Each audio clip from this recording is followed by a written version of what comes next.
terpaksa menikahi nona muda. Bab 9. Entah saja terasa sakit. Selamat datang di Zona Novel Romantis.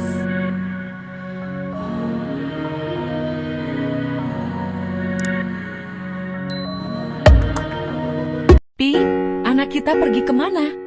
Ini sudah jam 10 malam loh, tapi dia nggak ada kabar sama sekali, ujar Mommy yang sudah dari tadi mondar-mandir di hadapan Papi. Honey, pasti anak kita baik-baik saja, mungkin saja ponselnya loh saat ini, sehingga tidak dapat menghubungi kita. Tidak, Mommy tidak dapat menunggu lagi, Mommy harus lapor polisi. Honey, lapor polisi pun ada aturannya, kita tunggu sebentar lagi, kalau anak kita belum juga pulang, Papi sendiri yang akan mencarinya. Tidak lama, setelah perkataan Papi, terlihat pintu rumah terbuka menampilkan sosok wanita dengan wajah yang kelihatan lelah. Sayang, seru Mommy langsung saja memeluk erat Bella. Kamu dari mana saja, sayang? Kenapa baru pulang sekarang? Tanya Mami yang begitu khawatir. Bella dari rumah Cindy, Mom. Maaf gak sempat menghubungi Mommy, ponsel Bella low, dan kas ponsel Bella berbeda dengan kas ponsel Cindy. Tak apa, yang terpenting kamu sudah pulang. Ayo masuk. Mommy pun membawa Bella ke kamarnya. Setelah itu, ia mendudukkan Bella di pinggiran tempat tidur. Mom, Bella ingin beristirahat. Baiklah, Mommy keluar. Selamat malam, sayang. Mommy mencium pucuk kepala Bella sebelum berlalu dari sana. Seperginya Mommy, Bella langsung saja mengistirahatkan dirinya di tempat tidur tanpa membersihkan wajahnya, bukan karena malas, hanya saja tenaganya seakan terkuras habis karena masalah hari ini. Keesokan harinya, Bella bangun pagi sekali karena hari ini ia telah membuat rencana untuk pergi ke panti asuhan. Meski terlihat sedikit tidak bersemangat, namun Bella tetap ingin ke panti. Mengunjungi anak-anak yang mungkin bisa sedikit mengembalikan moodnya yang telah buruk kemarin. Setelah membersihkan diri, Bella lantas saja keluar dari kamar dan pergi ke meja makan untuk sarapan bersama Papi dan Mommy. Pagi sayang, ujar Papi. Pagi Papi. Mau kemana hari ini? Bella mau ke panti lagi Pi. Pulangnya jangan kemalaman lagi, ya. Kemarin Mommy kamu khawatir sekali sayang. Iya Pi, Bella janji.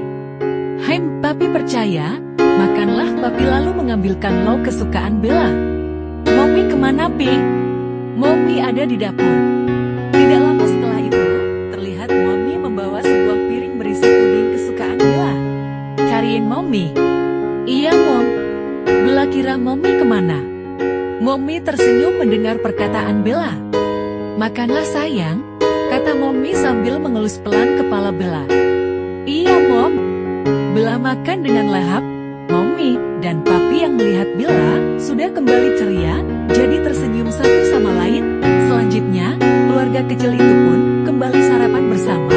Beberapa menit kemudian, setelah membantu Mommy mencuci piring, Bella pun pamit pergi ke panti asuhan. Hati-hati di jalan, sayang. Iya, Mom. Bella pergi dulu. Bella pun melajukan mobilnya menuju panti asuhan. Namun sebelum itu, ia singgah di sebuah swalayan untuk membelikan anak-anak panti itu makanan, permainan, dan juga pakaian. Saat ia memasuki swalayan, ia tidak sengaja melihat Tama dan Talita berada di sana sedang berbelanja. Seketika itu, ia merasa sedih dan ingin menghampiri mereka untuk memisahkan mereka. Namun, hal itu urung ia lakukan karena teringat janjinya pada Tama. Tentu saja, karena ia adalah tipe orang yang menepati janjinya. Untuk itu, ia memilih mengabaikan mereka dan kembali pada tujuan awalnya. Ia pun mengambil troli dan mulai berjalan di antara rak-rak barang untuk mengambil barang-barang yang dibutuhkannya. Saat ia hendak mengambil sebuah snack, sudah lebih dahulu seseorang mengambilnya. Aku yang lebih dahulu melihatnya, ujar Bella begitu pelan, karena mengetahui siapa sosok yang mengambil snack yang ingin diambilnya. Siapa cepat, dia dapat, kata wanita itu yang tak lain adalah Talita. Kamu pasti sengaja, kan? Ujar Bella tak terima. Apapun yang kamu inginkan, aku juga menginginkannya, katanya pelan. Kamu, Bella, yang sudah sangat kesal pun, maju untuk merebut snack dari tangan Talita. Namun belum juga ia mengambil snack itu, sudah lebih dahulu tangannya ditahan oleh seorang yang ada di belakangnya. Bukannya kamu sudah berjanji untuk tidak membuat masalah pada Talita? Tama, ujar Bella dalam hati saat ia menoleh ke belakang karena ingin melihat siapa orang yang berani-berani menahan tangannya. Bukan aku yang lebih dahulu memulainya, seru Bella sambil menghentakkan tangannya hingga lepas dari genggaman tangan Tama. Jika kamu tidak tahu apa-apa, kamu tidak perlu ikut campur.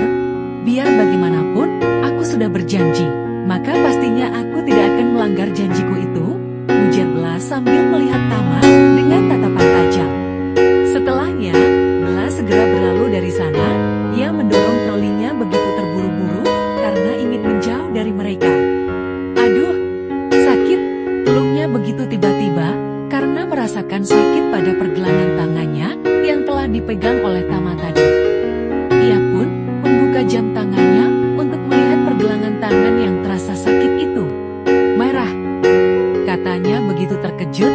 Pantas saja terasa sakit, ujarnya pelan. Ia pun memasang kembali jam tangannya pada pergelangan tangannya yang lain. Baru setelahnya ia kembali mendorong trolinya ke rak-rak lain dan mengambil barang-barang yang dibutuhkannya. Setengah jam kemudian, Bella telah selesai berbelanja. Ia dengan susah payah mendorong trolinya yang penuh dengan barang belanjaannya. Saat ia mencapai kasir, lagi-lagi Talita hendak mencari masalah padanya dengan lebih dulu mendahului Bella yang tinggal beberapa langkah lagi mencapai kasir. Aku, ujarnya tertahan. Sebenarnya, Bella lagi-lagi ingin protes karena Talita seperti sengaja ingin mencari masalah dengannya di hadapan Tama. Namun jika seperti itu, Bella tentu saja tidak akan mengabulkannya. Ia pun mundur beberapa langkah dan membiarkan Talita lebih dahulu untuk membayar barang di kasir. Tama yang melihat barang belanjaan Bella yang begitu banyak bisa menebak jika barang belanjaan Bella itu untuk anak-anak panti. Mengapa melihatku terus? Kamu mau protes juga? Sindir Bella pada Tama. Seketika itu, Tama mengalihkan pandangannya. Akhirnya, beberapa menit kemudian, Bella telah selesai membayar semua belanjaannya. Ia pun kembali mendorong trolinya sampai parkiran mobil untuk memasukkannya ke dalam bagasi. Saat ia tengah sibuk memasukkan barang belanjaannya, tiba-tiba seseorang yang sangat dikenalnya mengatakan, "Aku akan membantumu." Bella, yang sudah tidak ada hubungan dengan Tama lagi, dengan tegas menolaknya. "Tidak perlu, aku bisa sendiri," ujar Bella sambil merebut sekantong barang belanjanya dari tangan Tama. Tidak lama kemudian, Bella menutup bagasinya, masuk ke dalam mobil, lalu melajukannya menuju panti asuhan. "Yeay, Kang Mesya datang, Kang Mesya datang," seru anak-anak panti yang kembali berlari mendekati Bella yang baru saja memarkirkan mobilnya. "Gimana kabar kalian?" tanya Bella setelah keluar dari mobil. "Baik-baik saja, kakak. Kakak juga baik-baik saja," katanya sambil tersenyum. "Coba tebak, Kak Mesya bawa apa untuk kalian?" "Makanan, mainan, pakaian," seru semua anak panti. "Kalian benar semua.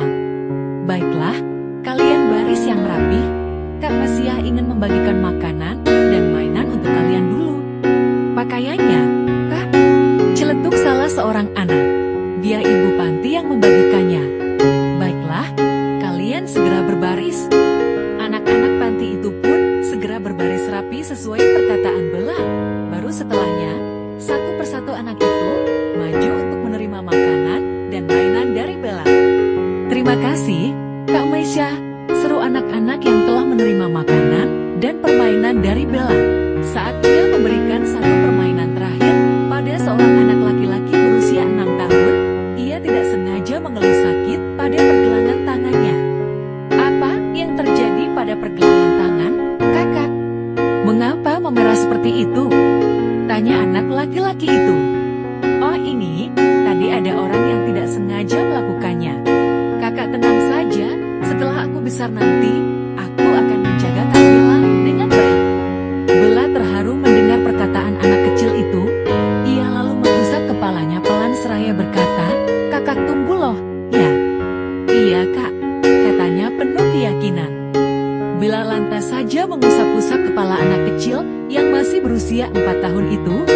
Ia senang bisa berbagi sedikit kebahagiaan pada anak-anak panti di sini. "Kalian makan di sini dulu ya. Kakak Maisha mau ketemu sama ibu panti dulu." "Iya, kak." To be continued. Bizona novel romantis. Bab 10. Apa salahnya kali ini? Ternyata dia sudah merencanakannya, ujar Tama dalam hati.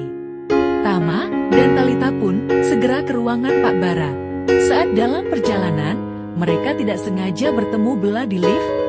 Suasana canggung pun terjadi. Tidak ada di antara mereka yang ingin bertegur sapa, meski hanya berkata hai. Bagaimana ceritanya kali ini? Seru nggak? Kalau seru, jangan lupa tinggalkan jejak seperti like dan komen, ya. Dan semoga yang like, komen, dan subscribe diberikan kesehatan yang baik, rezeki yang lancar, dan pekerjaan yang baik. Amin.